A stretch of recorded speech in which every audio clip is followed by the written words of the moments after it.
शांति 16 मार्च 2023।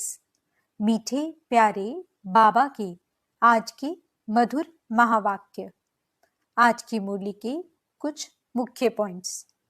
आज बाबा हमें समझाते कि हम बच्चों को शरीर निर्वाह अर्थ कर्म करते हुए बीच बीच में अशरीरीपन का अभ्यास करना है।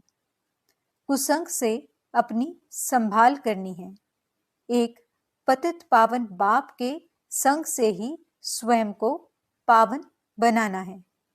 हमें अपनी ऊंची तकदीर बनाने के लिए विकर्म विनाश करने का पुरुषार्थ करना है। हम बच्चों को पढ़ाई पर पूरा पूरा ध्यान देना है। बाबा समझाते कि जो बच्चे खुशी के समर्थ संकल्पों की रचना करते हैं उनका तन मन सदा खुश रहता है। तो चलिए सुनते हैं आज की बाबा की मीठी प्यारी मुरली। ओम शांति। बाबा कहते, मीठे बच्चे, बाबा आया है तुम बच्चों की महफिल में। अभी तुम ज्ञान अमृत की महफिल मना रहे हो। तुम्हारी मुसाफिरी अब पूरी हुई, वापस घर जाना है। प्रश्न, अनेक प्रकार के तूफानों में याद को सहज बनाने की विधि क्या है? उत्तर, शरीर निर्वाह करते 5-10 मिनट भी बुद्धि को शिव बाबा में लगाने की कोशिश करो। इस शरीर को भुलाते जाओ। मैं अशरीरी आत्मा हूँ, पाठ बजाने के लिए इस शरीर में आई हूँ। अब फिर अशरीरी बन घर जाना है। ऐसे ऐसे अपने साथ बातें करो। एक सत बाप के साथ बुद्धि का संग हो, दूसरे संग से अपनी संभाल करो तो याद सहज हो जाएगी। गीत आ गए दिल में तू। ओम शांति। बच्चों ने गीत सुना और अर्थ भी बच्चों ने दिल में समझा होगा। फिर भी बाप समझाते हैं क्योंकि अभी बाप इस महफिल में आए हुए हैं। महफिल तुम्हारी भी है, सारी दुनिया की भी है। भगवान कहते हैं, मैं आता हूँ भक्तों की महफिल में, तो सब भक्त ठहरे। उनमें भी फिर खास उन भक्तों की महफिल में आता हूँ जो भक्त मुझ परम पिता परमात्मा से वर्षा लेने आए हुए हैं। जिन आत्माओं की बुद्धि में अब परम पिता परमात्मा की याद है, उन्हों की महफिल में हाजिर हूं। महफिल में कुछ खिलाया पिलाया जाता है। बाप कहते हैं, तुम बच्चों को ज्ञान अमृत की महफिल करा रहा हूं। जो आकर बाप के बने हैं वह समझते हैं बाबा आया हुआ है हमारी इस महफिल में। फिर नंबरवार सबको वापस ले जाएंगे। खास तुम बच्चों की महफिल है, आम सबकी है। जहां बाप होगा वहां हम बच्चे भी होंगे। बाप कहते हैं, हम भी अशरीरी हैं। तुम भी जब अशरीरी थे तो मेरे पास थे। याद दिलाते हैं 5000 वर्ष हुए। लॉन्ग लॉन्ग अगो कहते हैं ना। 5000 वर्ष से बड़ी मुसाफिरी होती नहीं। भारतवासी बच्चे यह भूले हुए हैं कि शिव भगवान कब आए थे। उनकी जयंती मनाते रहते हैं। कहते हैं, आए थे जरूर लॉन्ग लॉन्ग अगो, परंतु कब आए थे यह कोई को पता नहीं। कोई कहेंगे लाखों वर्ष हुए, कोई क्या कहेंगे। एक्यूरेट तो कोई को पता नहीं है, यह तो बाप ही बता सकते हैं। कहते हैं, बच्चे 5000 वर्ष पहले भी हम तुम बच्चों के पास इस महफिल में आया था। दुनिया में शिव जयंती तो मनाते हैं। उसी दिन उनसे जाकर पूछो कि बताओ इनको कितने वर्ष हुए। गांधी की जयंती मनाएंगे तो झट बता देंगे कि इतने वर्ष हुए।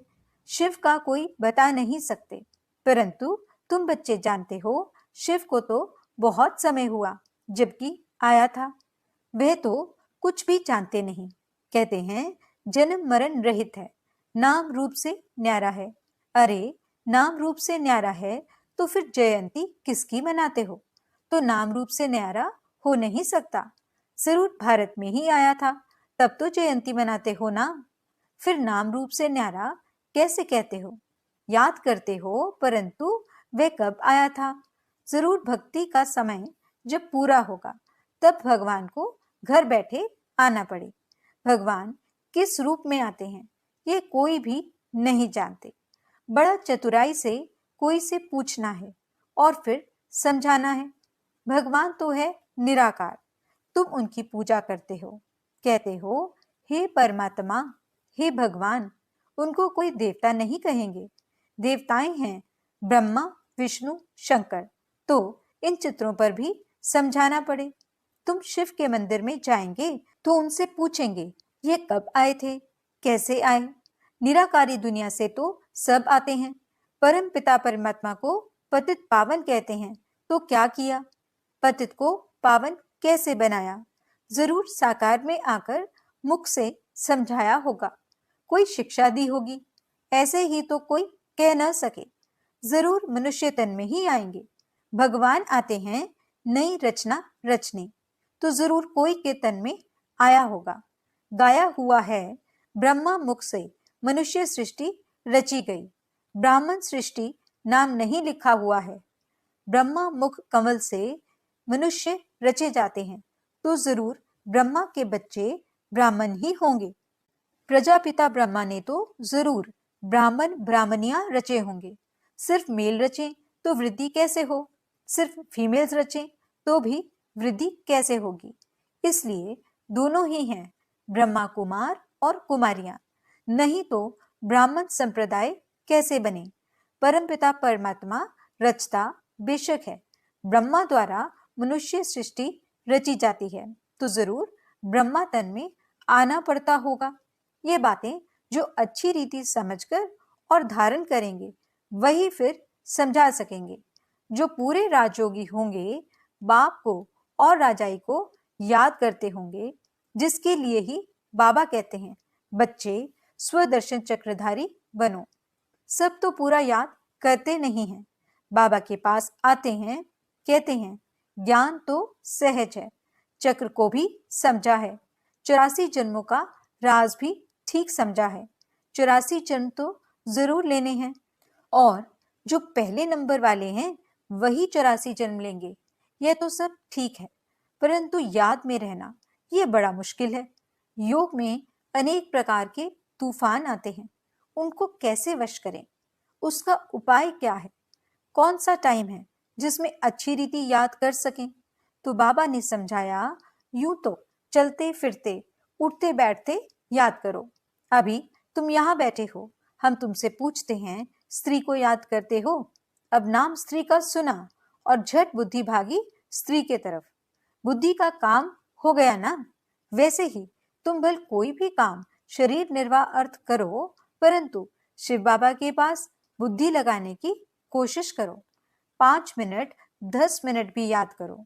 हाँ, यह माया भी विघ्न जरूर डालेगी, तूफान बड़ी जोर से आएंगे डगमगाने के लिए, परंतु फिर भी तुम अपना पुरुषार्थ करते चलो। इस शरीर को भुलाना अथवा बाप की याद में रहना, बात एक ही है। अपने को आत्मा अशरीरी समझना पड़े। मैं असुर अशरीरी थी, पाठ बचाने के लिए ये शरीर लिया है, फिर अशरीरी बन घर जाता हूँ। बुद्धि में सिर्फ बाप और बाप का घर याद हो। बाप का घर वही है जहां अब जाना है। फिर ये बुद्धि में है कि बाप की प्रॉपर्टी है सतयुग, तो एक बाप की याद से वह भी याद आएगी। भक्ति मार्ग अथवा ज्ञान मार्ग में बुद्धि तो और तरफ जाती है। कन्या की सगाई हो जाती है तो फिर एक दो की याद रहती है। भक्ति में कोई बैठेंगे तो भी माया विघ्न डालती है। बुद्धि धंधे आदि तरफ चली जाएगी। माया की दुश्मनी है ना। भक्त देवताओं को याद करेंगे तो भी बुद्धि और तरफ भाग जाएगी। माया बुद्धि को ठिकाने लगने नहीं देती है। ऑफिस में जाते हो तो भी उसी कार्य में बुद्धि रहती है। इम्तिहान पास किया है तब यह काम करना होता है, उसमें बुद्धि लग जाती है। अव्यक्त चीज में बुद्धि लगाने में माया हैरान करती है। भक्तों को भी बड़ी मुश्किल से साक्षात्कार होता है। जब बहुत तीव्र भक्ति करते हैं तब बाप खुश होते हैं। अभी तो भक्ति की बात ही नहीं, अभी तो है नॉलेज। वास्तव में भक्ति भी करनी चाहिए एक की। अव्यभिचारी भक्ति हो तो साक्षात्कार भी हो। आजकल तो व्यभिचारी बन गई है, सबको याद करते रहते हैं, तो बाबा साक्षात्कार भी नहीं कराते हैं। एक में पूरा निश्चय हो तो बाबा साक्षात्कार भी कराए। तो बाप समझाते हैं, मुझ एक को याद करो, मुख से कुछ भी कहना नहीं है। तुम स्त्री को याद करते हो तो कुछ मुख से कहना पड़ता है क्या? ख्याल आया और बुद्धि भाग जाती है। यह बेहद का बाप तो सदा सुख देने वाला है। तो अब तुम्हारी सगाई कराते हैं उस परमपिता परमात्मा से, तो उसको याद करने का प्रयत्न करो। माया तो तूफान लाएगी, सारी दुनिया दुश्मन बनेगी, परंतु बाप को नहीं भूलना। जितना बाप को याद करेंगे उतना विकर्म विनाश होंगे।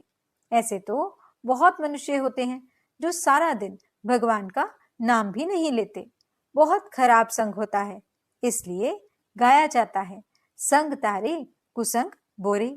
सत परम पिता परमात्मा का संग ही पतित से पावन बनाएगा।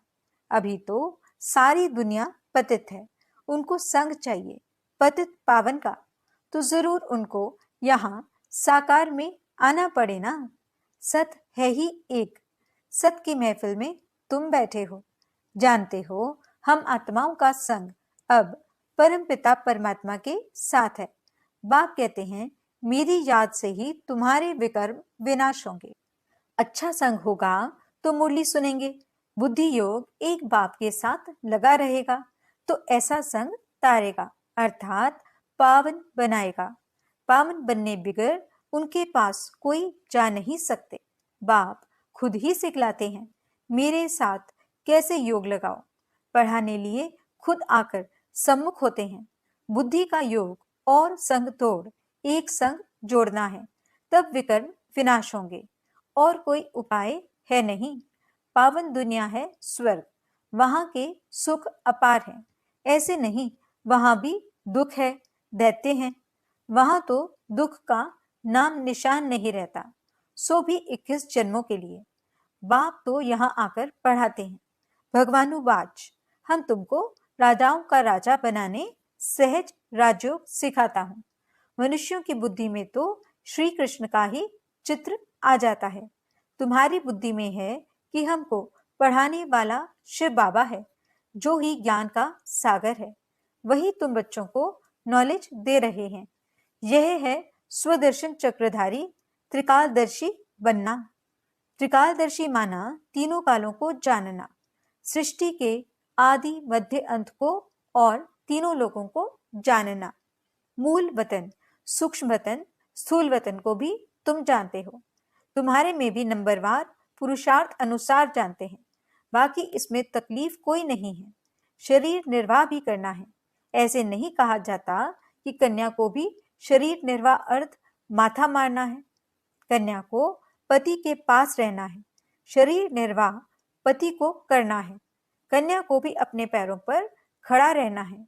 एक कहानी है ना, एक कन्या ने बाप को कहा, मैं अपना नसीब खाती हूँ। तो तुम कन्याएं भी अपना पुरुषार्थ कर रही हो।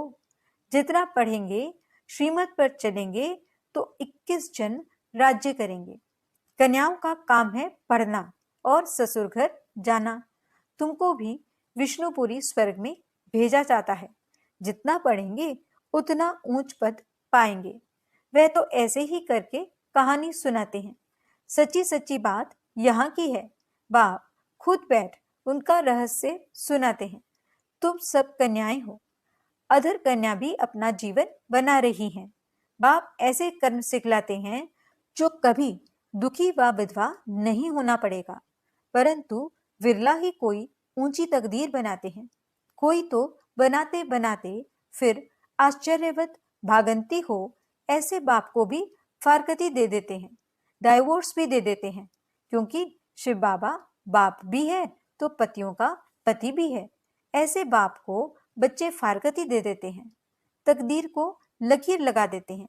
सजनी है तो भी डाइवोर्स देने से कौड़ी तुल्य बन पड़ेगी।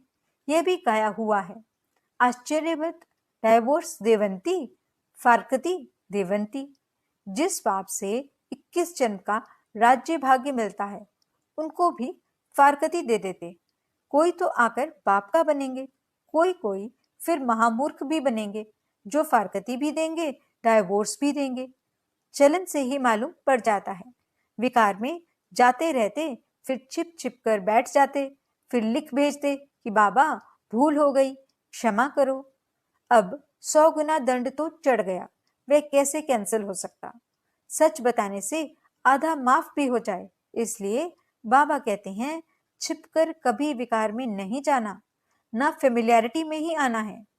क्रोध भी बहुत भारी भूत है, बहुतों को दुख देते हैं। बाप को 5 विकारों का दान दे, फिर वापस ले तो पद भी भ्रष्ट हो जाएगा। अच्छा, मीठे मीठे सिकिलते बच्चों प्रति माता पिता बाप दादा का याद प्यार और गुड मॉर्निंग। रूहानी बाप की रूहानी बच्चों को नमस्ते।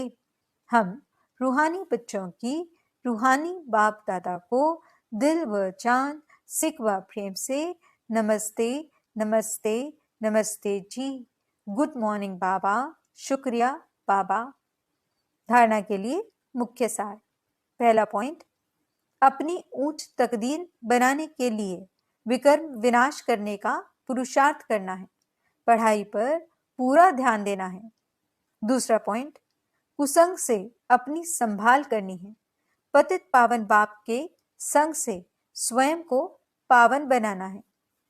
वरदान, स्वदर्शन चक्रधारी बन हर कर्म चरित्र के रूप में करने वाले माया जीत सफलता मूर्त भव।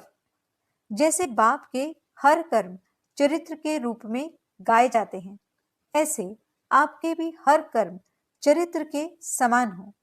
जो बाप के समान स्वदर्शन चक्रधारी बने हैं, उनसे कभी भी साधारण कर्म नहीं हो सकते। स्वदर्शन चक्रधारी की निशानी ही है सफलता स्वरूप।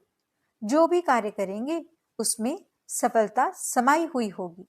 स्वदर्शन चक्रधारी मायाजीत होने के कारण सफलता मूर्त होंगे, और जो सफलता मूर्त हैं वह हर कदम में पद्मा पदम पति हैं। स्लोगन, खुशी के समर्थ संकल्पों की रचना करो तो तन मन से सदा खुश रहेंगे। अच्छा, ओम शांति।